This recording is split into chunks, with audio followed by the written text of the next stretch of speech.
Welcome to the Core Women Podcast, the place for women entrepreneurs, authors, and self-starters looking to build community and gain valuable insights through expert interviews with women at the top of their game. Join your host, podcaster, producer, expert coach, entrepreneur, and author, Dr. Summer Watson, as she aims to inspire and empower you through these candid conversations. Lean in and embrace the journey.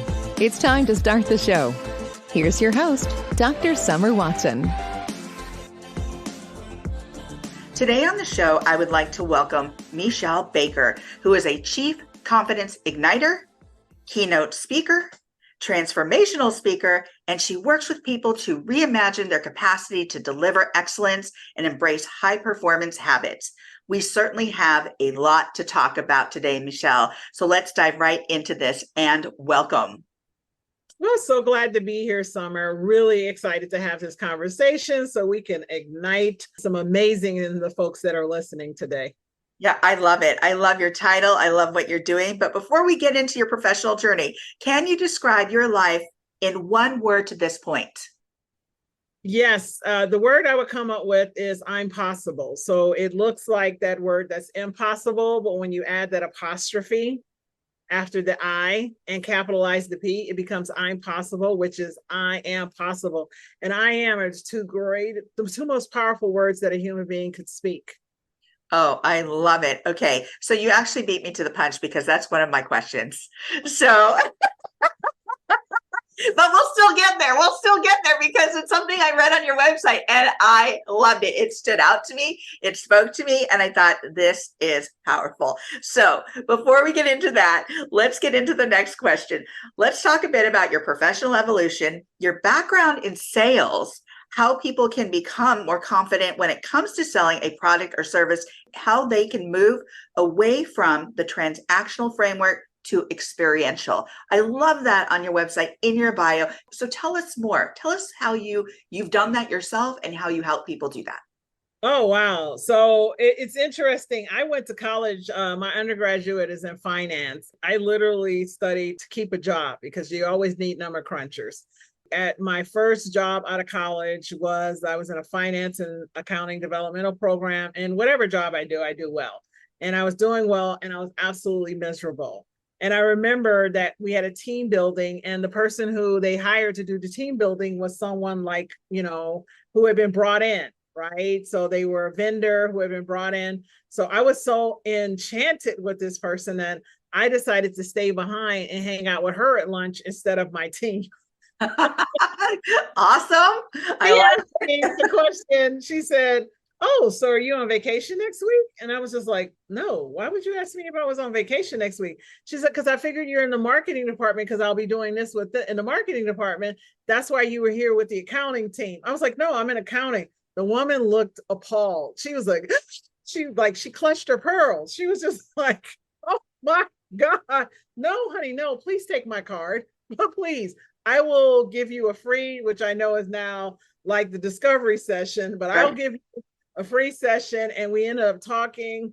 I did, Briggs Meyer, dating myself because no one does that anymore. They do DISC and other stuff, strength finders, but we did that. And I really came to three professions, which were to be a manager, to be a lawyer, or to be in sales. So I went into sales. I was in Oakland, California, working at the Clorox company. And I relocated to New York because that's the place where I wanted to go after I had graduated from Howard University anyway. So I said, if I'm going to change careers, I'm going to go all in. And that's, again, I'm possible, right? And, and I did it. And I tell people, I sucked at sales. When I first started selling, I was horrible. And I was blessed to have a manager, because I got switched from a manager who was going through a divorce and brought everything to work and was lighting us up and just treating us awful, to one who was relocating because she was gotten engaged and she relocated, and she was just a breath of fresh air. She was just like morning dew on daisies on a bright sunny day kind of person, right? And she really just allowed me to fail. She really allowed me not to be in the morality of failure, but to be in the performance of, okay, you can go look for the job, go back to finance as long as you do this many calls a day. And in that, I released the need to sell and just started having calls with people and being my normal jovial self. And I closed the deal. And at the time, my base pay was $18,000. And I remember the sale was $11,000. Mm. And at that moment, I became a seller. I was like, oh, dear God, wait, what? Like, I can wait, what? Right? And what I've always remembered, whenever I'm struggling with closing or having a dip in income, is because I've started to look at the numbers. I've started to look at the expenses. I've started to look at my bank account going down, and I'm in the feelings of scarcity and not in the abundance of my gifting. Yes. Yes. I love that tip because I think it's very natural. It's very human to look at those numbers. Yes. It's very natural and organic to be like, oh no, look at that checkbook. The numbers are going down. What am I going to do? Oh my gosh. And then we get into this cycle, right? It starts snowballing on us. And we're like so caught up in it, in the scarcity, that we don't remove ourselves. And when we don't remove ourselves from that scarcity, it's just the snowball gets bigger and bigger and bigger. You've lost your focus, you've lost your momentum, you've lost your mojo, essentially. Then what? Then what? Where's the point where one, either people recognize that and go, okay, stop, or they get some clarity from somebody saying, okay, how can I regain momentum? Where do I let go? And so let me ask you, Meshell, where was that point where you were like, you had mentioned it, I need to let go? When people are there, what do you tell them? How do you help them move through that? So it's happened more than one time. Getting to the point of letting go, it's necessary. So one, if you're listening to this and you're experiencing that juncture, because right now we have auto drafts. So it's not even like you got to go write checks. Your bank account is literally going down, down, down because of all the auto drafts that are happening. And every morning you're not like maybe having people in the pipeline, or you don't have a proposal out, or you don't have any deals coming through that are imminent, and you're panicking. And that's what happens to small business owners. One, it's really getting back to your why and fostering the why you started. Why? What is the value? What is the benefit of working with you? Not what you get, but what they get. What you're giving to them that is going to change their life. When you can stay in that, you will have little lows, but the lows will get higher, if this makes sense. It right? does. Because the highs are going to get higher, so the lows are going to get higher. So you're never going to hit that rock bottom. So if you've gotten to the point where you've got less than 100, if you stay in your gifting, if you stay in your decisions that are about your value, that is unique to you. Yes, you could even own a franchise, but still what you bring is you. No one can do you. No one can be you. No one can have that unique thing that you have that's valuable to those people. And when you're consistent in generating that value, not sometimes, not every other time, but every single time, your income and what you're doing will go up. And so the lows will get higher, if that makes sense.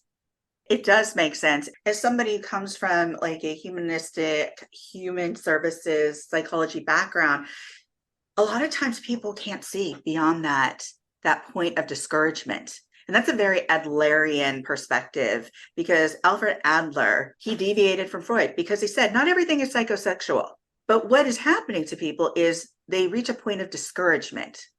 How can they go beyond that point of discouragement? How can we get them beyond that point? And there's multiple factors. So he became a very holistic, humanistic practitioner and said there's multiple factors. There's social factors, there's this factors, there's that factor. And these factors impact us.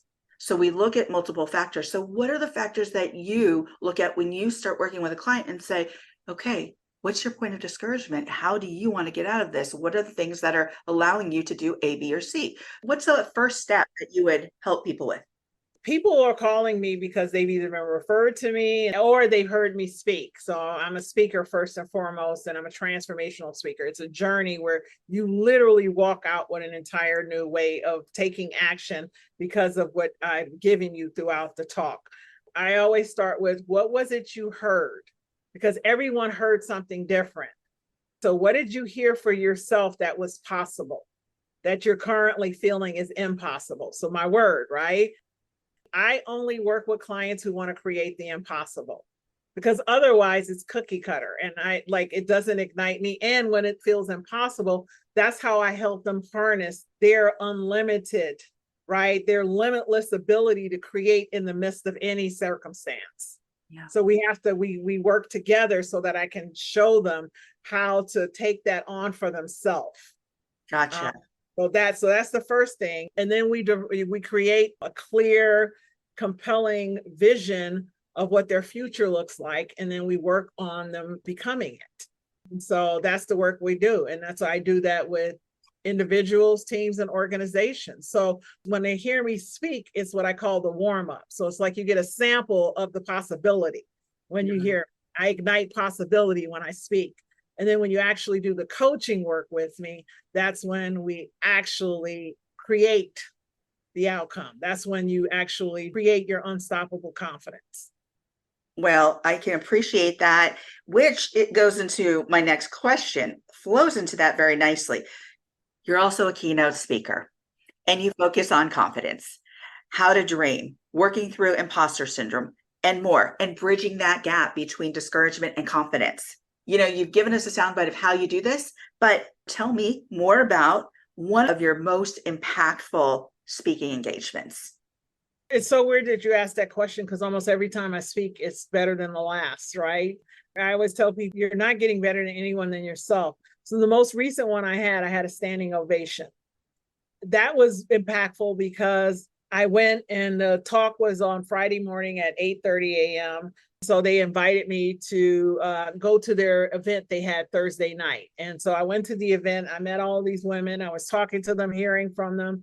And then when I got back to my hotel room, I had a king size bed. It was just like that bed that was, I'm so excited to get in that dream bed. But anyway, I was literally compelled, or not compelled, I was instructed, because I connect with my higher power. I tell people you call them God, universe, divine, Buddha, Allah, the source, the genie, whatever you want to call it, right? Universe, I call mine God, but I clearly heard to redo my talk.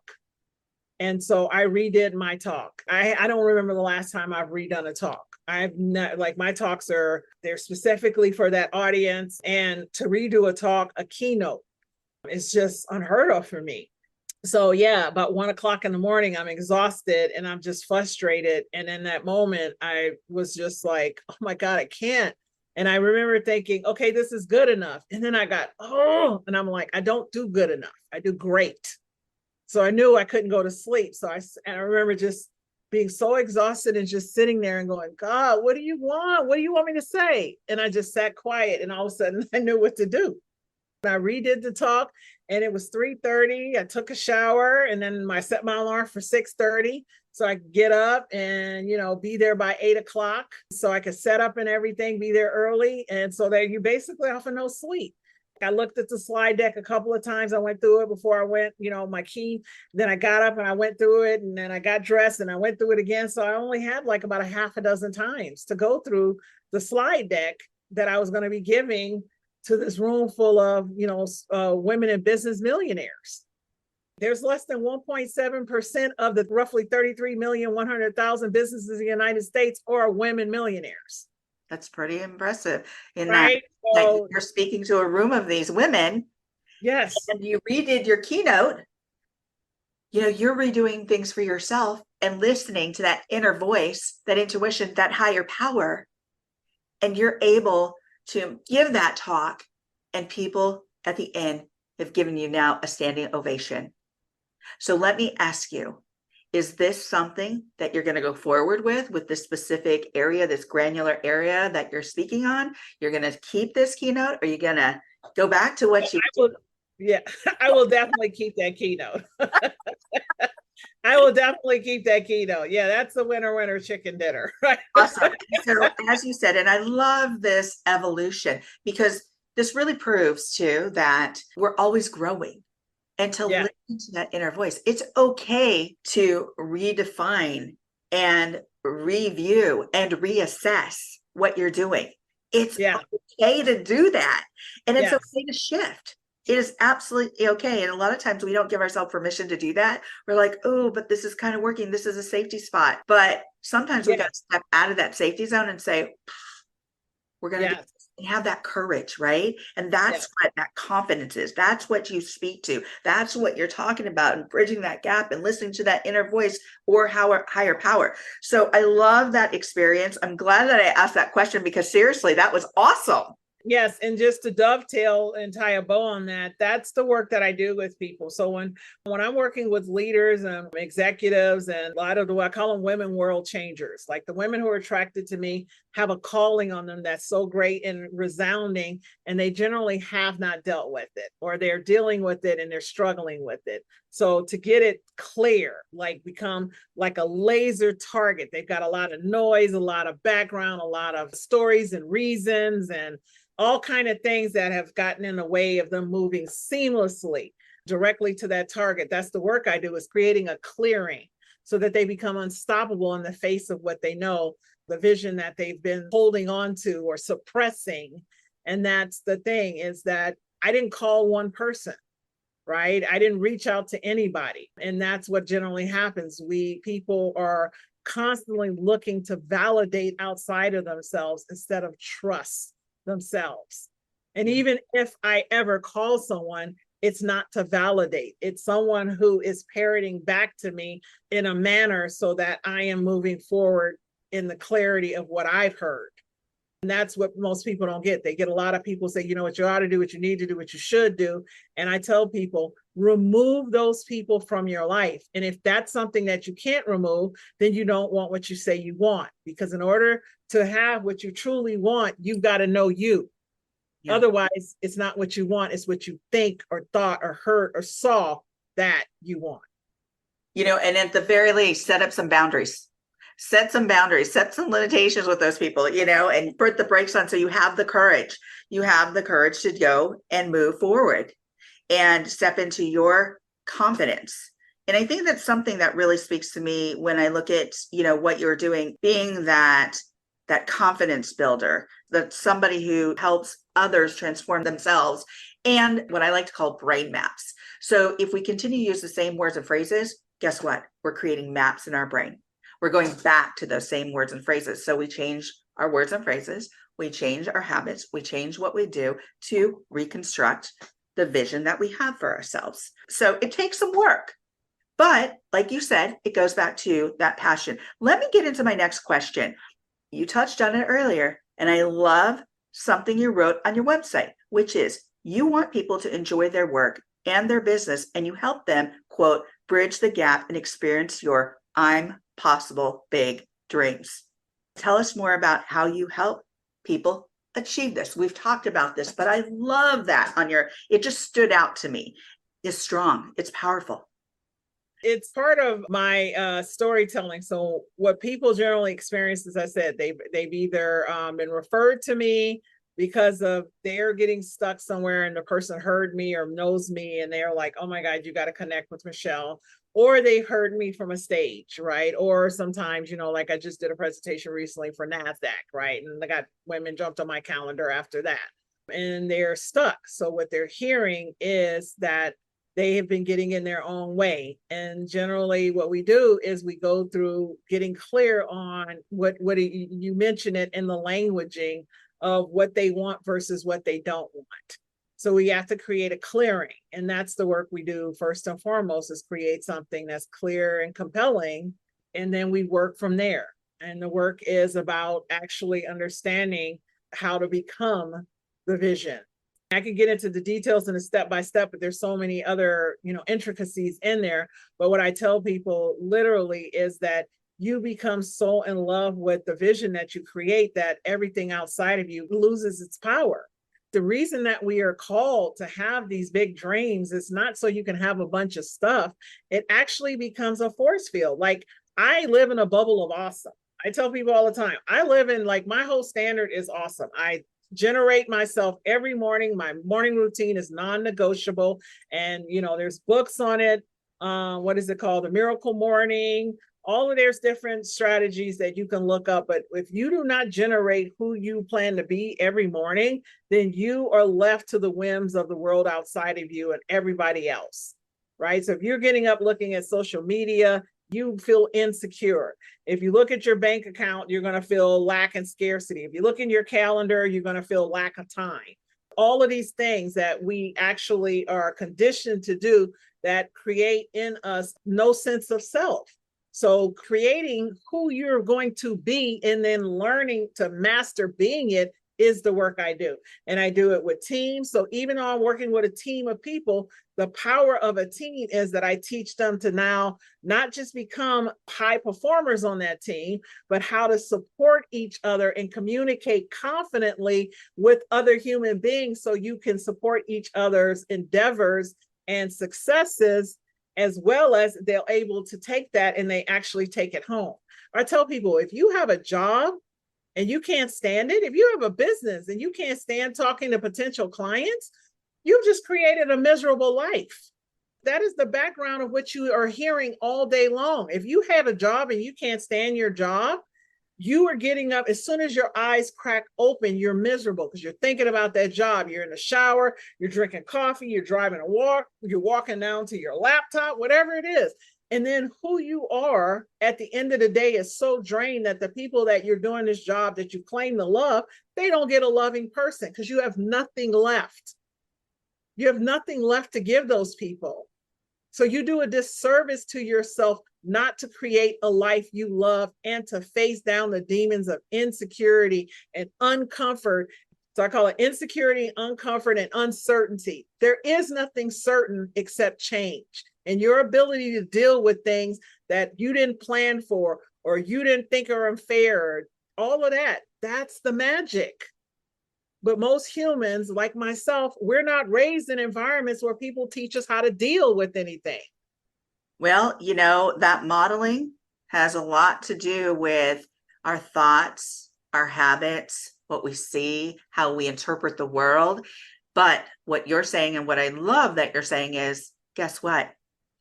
You get to interpret the world however you want. And you get to wake up, you get to dream, you get to have a vision, you get to have a purpose that you choose, that you can create. Yeah. It's true. So I basically show people that, yes, your life may be a dumpster fire and you created it. Until you become 100% accountable to the fact that you created the dumpster fire, you cannot create anything amazing. Because your power is in the acknowledgement of your power. Wow. Well, this was an awesome opportunity to connect with you. So we've covered so much stuff here, Meshell. As we come to the close of this interview, my last question is, if you were to leave the listeners with one tip to support their journey, and you've left many nuggets, many pearls today, but let's leave them with one more, what would it be?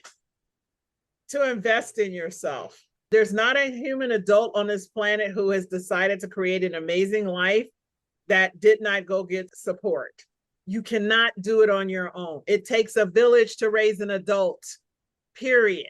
Wherever you are, if you're hearing this and you have a dream or you have something you want to change about your life and you don't know where to start, go find someone who has successfully done what you're doing and helps you create a clear vision of what success looks like. You've got to start with a target. So get that target lined up and then you go get and invest in the support to help you. What successful and wealthy people do better than anyone else on the planet is they invest in people to help them become a habit of doing the things they don't like to do that give them the results they want.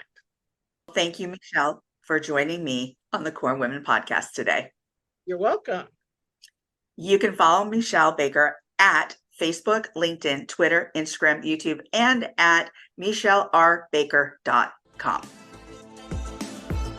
Thank you for joining us on the Core Women podcast with Dr. Summer Watson. We're so glad you're here and would love to connect more with you. Find us on Instagram, Facebook, and YouTube at Core Women, and on Twitter at Core Women 1. For more about Core Women and Dr. Watson, visit corewomen.com. Want more support and resources for amazing women like you? Great! Join Dr. Watson and Jen Fontanilla at the Life, Love, and Money Collective, a core women production that aids in understanding the key traits that might be getting in the way of living a life that you are absolutely passionate about. Connect with Summer and Jen and find out more at thelifeloveandmoney.com.